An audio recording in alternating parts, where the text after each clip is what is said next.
Everyone thought she would walk away quietly. After all, Callista Rowe had just been erased from the company she built with her own hands, cast aside by the very family she trusted most. But what no one realized was that Callista wasn't done, not even close. Behind her calm silence was a storm brewing, a plan forming, and a promise she made to herself. They would regret ever underestimating her. This isn't just a story about betrayal, it's about what happens next. Hi there, have you been kind to yourself today? Get cozy, sip slowly, and drop a 1 if you're ready to go deeper into the story. For over a decade, Callista had dedicated every waking hour to transforming VEK from a struggling startup into a thriving tech powerhouse. In the early days, when no one believed in their vision, she was the one writing the code, pitching to skeptical investors, and staying up through the night fine-tuning prototypes. There were no headlines back then, no applause, just grit, caffeine, and a relentless drive to make something revolutionary. She didn't build it for fame. She built it because she believed in what they were creating, because she believed in her family. But somewhere along the line, that belief became a weakness they would exploit. It began subtly. Sienna, her sister, re-entered the picture after years in the corporate world, polished, eloquent, and suddenly interested in the company she once ignored. Their father, Magnus, VX founder and once Callista's greatest supporter, welcomed Sienna back with open arms. At first, Callista didn't think much of it. There was room for all of them at the table, or so she believed. As VEK gained traction and made headlines, the narrative started to shift. Press releases began to highlight new strategic leadership under Sienna. Internal meetings slowly sidelined Callista. Her contributions, once the backbone of the company, were minimized or omitted entirely. Then came the final blow, a public interview where Sienna took full credit for VEK's rise, calling herself the visionary behind the success. Callista's name wasn't mentioned once. She watched in stunned silence as her sister smiled for the cameras, bathed in spotlight and praise, while Magnus nodded approvingly beside her. It wasn't just a betrayal, it was an erasure. The pain of being underestimated was familiar. Callista had spent her life proving people wrong. But being removed from her own legacy, having the story rewritten without her in it, that was something else entirely. It wasn't just business, it was personal. And the person she thought would defend her, her father, sat in silence as it all happened. At a family dinner soon after, Callista confronted them. Her voice steady, her words sharp, she reminded them of the work she had poured into the company. But Sienna brushed it off with a condescending smile, and Magnus silenced the conversation with a few cold words. Sienna's doing a great job, that's what matters. In that moment, Callista realized the truth. They had never intended to share the spotlight. They had waited until she built the empire, and then taken it from her without hesitation, but what they didn't expect was that Callista wouldn't break. She would rise, and this time she'd do it on her terms. They had underestimated her once. That was their first mistake. After being pushed out of her own company and left to watch Sienna bask in the glory of a stolen legacy, Callista could have disappeared, taken the consultant title they offered, and faded quietly into the background. But that was never who she was. If Sienna wanted to erase her from the story, Callista would rewrite the whole book. The war didn't start with rage, it started with research. Alone in her apartment, Callista pulled up VEK's financial records, documents she still had access to thanks to her years of deep integration into the company's systems. She combed through line after line, searching for anything out of place, anything that might reveal the cracks beneath Sienna's shiny surface. At first it looked clean, too clean. But the more she studied the numbers, the more they whispered of something darker, a shadowy trail of diverted funds, hidden negotiations, and misaligned contracts. Then she found the name, Ethan Wells, a known corporate raider, a man who didn't buy companies to grow them. He bought them to strip them down and sell them for parts. And Sienna was working with him. It all made sense. The sudden power grab, the rush to push Callista out, the rebranding of leadership, it wasn't about the company's future. It was about cashing out. Sienna wasn't trying to lead VEK, she was preparing to sell it, to gut it. And Magnus, he was backing her. The betrayal deepened. This wasn't just a hostile takeover, it was the complete dismantling of everything Callista had built. She needed help, and she knew exactly where to go first.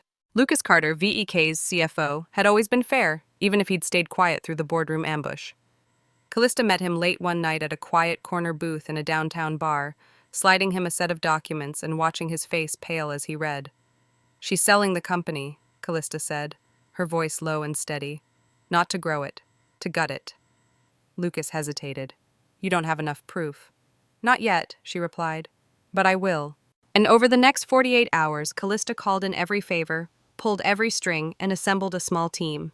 Rebecca Holloway, her old communications lead, Samuel Kim from legal, and Lucas, who finally decided to stop watching from the sidelines. Together, they built a map of Sienna's plan. Every loophole she exploited, every backroom deal she made, every lie she told the board. The more they uncovered, the more dangerous it became. But Callista wasn't scared. She had already lost everything. Now she had nothing left to lose except the truth. The final piece fell into place when Callista discovered that the core software powering Veek, her own creation, had never been fully transferred to the company. Legally, it still belonged to a holding entity she'd set up years ago, Allura Systems. Sienna had stolen the crown, but forgotten who forged it. Callista leaned back in her chair, a smirk playing on her lips. For the first time in weeks, the fire in her chest wasn't just from betrayal, it was purpose. She didn't need to beg for her seat back. She was going to make Sienna hand it to her, and this time the whole world would be watching. Sienna had underestimated her, again. Callista didn't confront her sister with fire and fury, not yet. She understood something Sienna didn't. Real power isn't loud. It's precise. And now that she had the leverage, Callista was ready to strike. Her first move was silence. She waited until the perfect moment, when Sienna was at her highest, announcing her visionary leadership at Magnus's lavish birthday gala, surrounded by industry titans and media moguls. Cameras flashed, applause echoed, and Sienna basked in the spotlight she stole. But Callista was already preparing the ground beneath her feet to collapse. The next morning, at exactly 9 a.m., Callista pulled the trigger. From her office, she watched the chaos unfold. VX's entire infrastructure, client portals, internal systems, billing operations, went dark. The company's core software had been locked out. The system displayed a single blinking notice. License expired, access revoked, property of Allura Systems. Panic spread like wildfire. Executives scrambled to explain. Developers tried to regain control, and investors demanded answers. Phones rang endlessly, emails flooded in. Sienna stormed into the tech department shouting for someone, anyone to fix it, but it was already too late. She had walked blindly into Callista's trap. By noon, an emergency board meeting was called. Callista arrived late, by design. She walked into the boardroom with steady confidence, all eyes turning to her. Not with contempt this time, but with something new, fear, respect, and maybe even hope. Sienna stood at the head of the table, pale but defiant. "This is sabotage," she snapped. Callista simply placed a folder on the table. "This is reality. You wanted the software, you should have read the fine print." The board members flipped through the documents in stunned silence. Proof of ownership, licensing terms, missed renewals, and legal precedent. Nathan Pierce, once Sienna's most loyal ally, now stared at her like she was a liability. "We've lost millions," he said sharply. "And we have no roadmap to fix this without her." Sienna's voice cracked, her composure slipping. "We can rebuild it." "With what?" Callista interrupted. "You don't have the code, the engineers, or the trust." Silence. Then came the turning point. "We need her back," one board member finally said. "Callista, name your terms." She didn't gloat, she didn't smirk. She simply folded her arms and said, "I want full control. CEO, sole executive authority, no conditions." Sienna laughed bitterly. "You think you can just walk in here and take everything?" Callista met her gaze, calm and steady. "I'm not taking anything, I'm reclaiming what was mine." The board voted, the gavel dropped. Just like that, the crown was returned to its rightful owner. But Sienna couldn't accept defeat. As security stepped in, she lunged, desperate, wild, and broken. Her scream echoed in the sterile boardroom. "This was supposed to be mine!"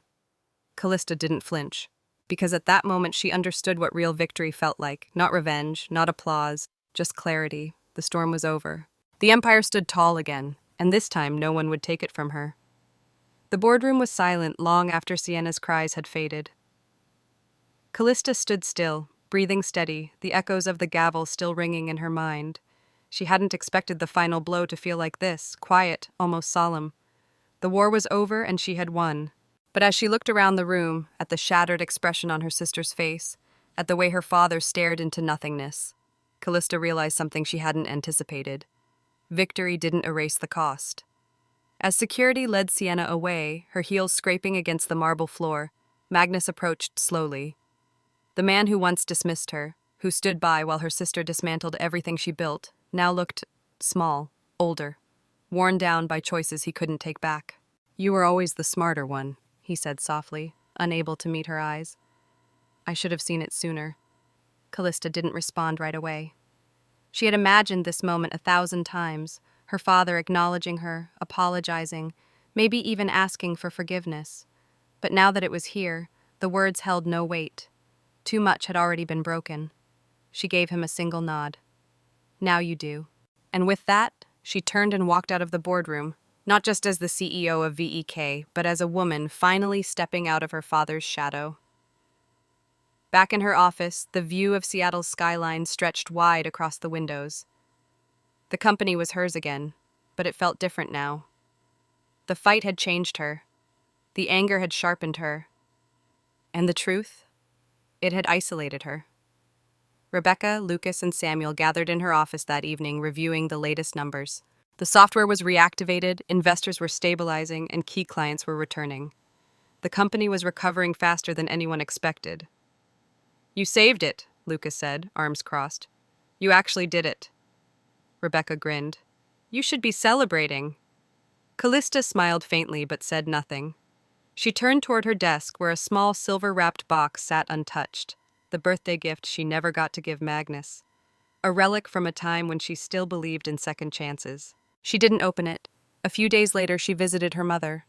Lorraine greeted her with a soft smile, eyes tired but kind. The house was quiet now, no Sienna, no Magnus pacing with whiskey in hand, just silence and memories. "He's retired," Lorraine said, as if that explained everything. "He barely leaves the house." Callista nodded. "And Sienna?" "Gone," Lorraine replied. "Left the city. No one knows where." There was no bitterness in her voice, just quiet resignation. "You proved them all wrong," she said gently, placing a hand over Callista's. "But was it worth it?"